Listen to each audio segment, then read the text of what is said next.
कक्षा 10वीं में सामाजिक विज्ञान के अंतर्गत राष्ट्रीय ग्रामीण रोजगार गारंटी योजना मध्य प्रदेश के बारे में पढ़ेंगे। अब राष्ट्रीय ग्रामीण रोजगार गारंटी योजना क्या है? भारत के गांवों के बारे में गांधी ने कई बातें कही हैं, जिनमें से कुछ बातों पर हम ये विचार कर सकते हैं कि पहली बात यह, भारत के शहरों में नहीं उसके गाँवों में रहते हैं, मतलब जो शहर विकास है अधिक से अधिक लोग गाँव में ही रहते हैं, जिसमें 60% लोग गाँव की आबादी है, जिसमें हमारी जनसंख्या वहाँ पर रहती है। तो हमने कभी कभी यह सोचने की कोशिश करते हैं कि इन लोगों को खाने के लिए पर्याप्त मिलता है या नहीं, या अपना तन ढक पाते हैं या नहीं। अर्थव्यवस्था में जो है विकास के लिए अपना सच्चा विकास 2011 जनगणना से हमें पता चलता है कि भारत की 68.8% आबादी गांव में रहती है, और गांव हमारी जो आबादी है अभी भी एक बड़ा भाग जो गाँव में निवास करता है, इसलिए ग्रामीण जीवन में इसका समृद्ध होना चाहिए और लोगों के ग्रामीण क्षेत्र में रोजगार उपलब्ध हो सके। इसके लोगों को गांव के बाहर जाने की आवश्यकता ना पड़े। फिर राष्ट्रीय ग्रामीण रोजगार गारंटी योजना की आवश्यकता, इन्हीं सब कारणों के कारण हमें राष्ट्रीय ग्रामीण रोजगार योजना की आवश्यकता पड़ी। इसके लिए 31 दिसंबर 2009 के अंतर्गत राष्ट्रीय ग्रामीण योजना 2005 के नाम से 2 अक्टूबर 2010 में महात्मा गांधी रोजगार गारंटी योजना 2005 में किया गया था। भारतीय अर्थव्यवस्था विगत 30 वर्षों से व्यापक आर्थिक परिवर्तन हुए। इसके फलस्वरूप सकल घरेलू उत्पाद, कृषि, निर्माण और सेवा क्षेत्र में योगदान व्यापक परिवर्तन हुआ है। इसके साथ साथ उत्पादन वृद्धि की तुलना में इन क्षेत्रों में विकास के अवसर नहीं बढ़े हैं और विनिर्माण की मात्रा में 2.5 गुना और क्षेत्र की मात्रा 3 गुना रोजगार के नए अवसर सृजित हुए हैं। फिर रोजगार गारंटी की विशेषताएं, मतलब इसमें क्या विशेषता है? इसमें सबसे निःशक्त अपंग बुजुर्ग व्यक्ति यदि आवेदन करते हैं, योग्यता दक्षता के अनुसार उन्हें काम देना चाहिए। फिर इस योजना के अंतर्गत प्रत्येक व्यक्ति को शासन द्वारा जो निर्धारित किया गया उस समय काम न्यूनतम मजदूरी अधिकतम 1948 के अंतर्गत दिया गया है उसे मिलना चाहिए। फिर काम के दौरान चोट लगने पर उन्हें बिना पैसे के इलाज और अपंग मृत्यु होने पर मुआवजे का प्रावधान होना चाहिए। गाँव में जंगल जमीन से जुड़े काम, खेती, सड़क बनाने सुधारने का आदि का काम ठेकेदार से काम कराने पर रोक होनी चाहिए, ये ग्रामीण लोगों को ही मिलना चाहिए। फिर योजना क्रियान्वयन जो ठेकेदारी और प्रतिबंधित है, जिससे कि वहाँ की संरचना सुरक्षा गुणवत्ता को निर्धारित करने में सुनिश्चित कर सकें। योजना में पारदर्शिता और आमजन की भागीदारी बढ़ाने के लिए सामाजिक अंकेक्षण की व्यवस्था की गई है। गांव में काम की देखरेख एवं निगरानी के लिए एक सतर्कता और मूल्यांकन समिति भी बनाया गया है, ताकि वह उनके कार्य की निगरानी कर सके।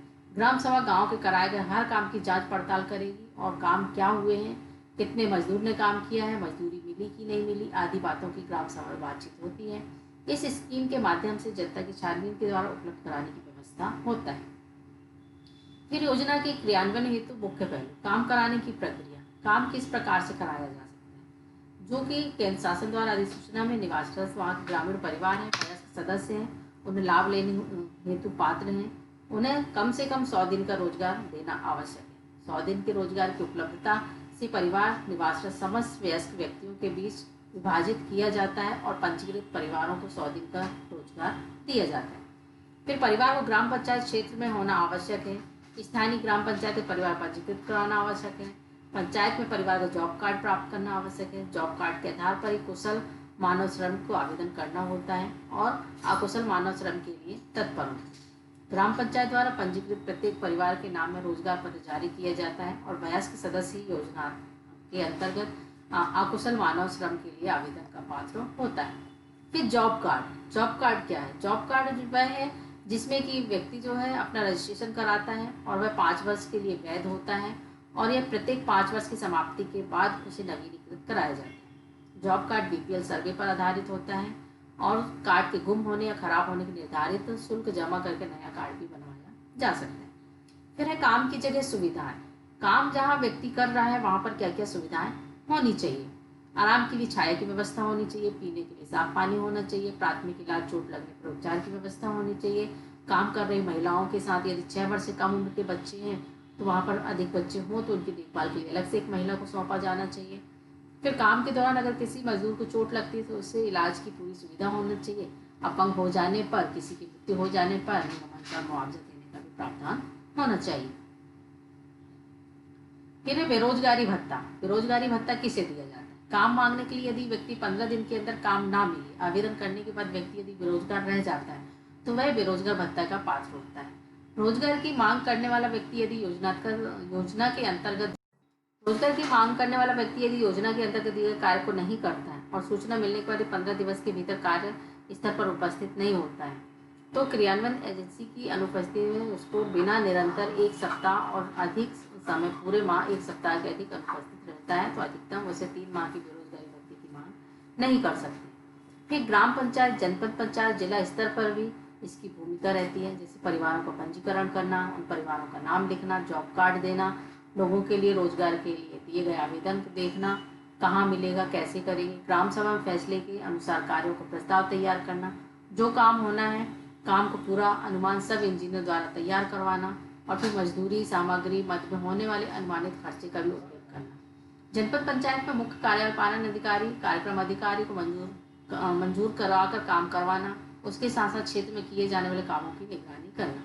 इसके अलावा जनपद पंचायत, जिला पंचायत योजना बनाने के लिए उसको लागू करने अहम भूमिका होती है, जिससे कि यदि कोई शिकायत भी होती है या योजना भी है, प्रशासनिक मंजूरी लेना पड़ता है और मूल्यांकन कर शिकायतों का निराकरण करने की व्यवस्था होती है। फिर यहाँ पर राज्य स्तर पर इस कार्यक्रम की देखरेख निगरानी के लिए जो राज्य स्तर पर गारंटी योजना बनाई गई है उसका संचालन भी होता है। साथ ही साथ रोजगार गारंटी योजना की परिषद की आवश्यकता समन्वय करती है और ग्रामीण रोजगार गारंटी योजना सुचारू संचालन मध्य प्रदेश पंचायत ग्रामीण विकास के लिए जिम्मेदारी लेते हैं। और इसके साथ साथ रोजगार गारंटी योजना की परिषद का भी गठन किया जाता है। यह एक सशक्त समिति होती है जिसके फैसले के संबंध में अंतिम होते हैं। फिर सामाजिक अंकेक्षण। सामाजिक अंकेक्षण क्या है?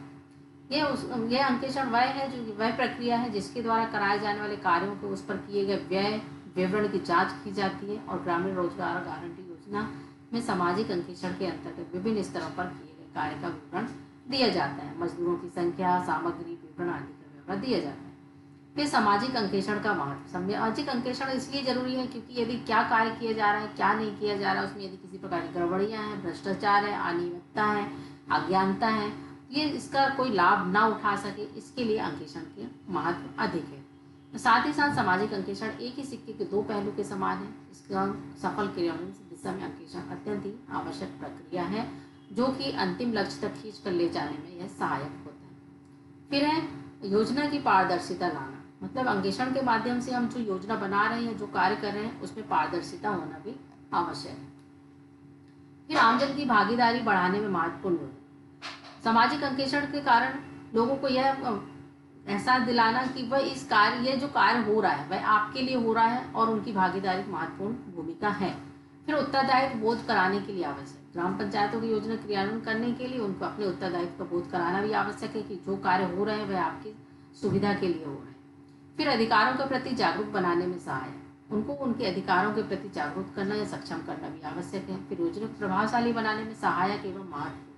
यदि इस योजना को चालू करना है या अच्छे कार्य करना है तो उसके लिए यहाँ पर उनकी सहायता लेना आवश्यक है और साथ ही साथ कार्यकर्ता के काम को ठीक से समय पर पूरा करने का भय भी बना रहता है और भय के स्थान पर कार्य भी सही ढंग से निर्धारित होते हैं।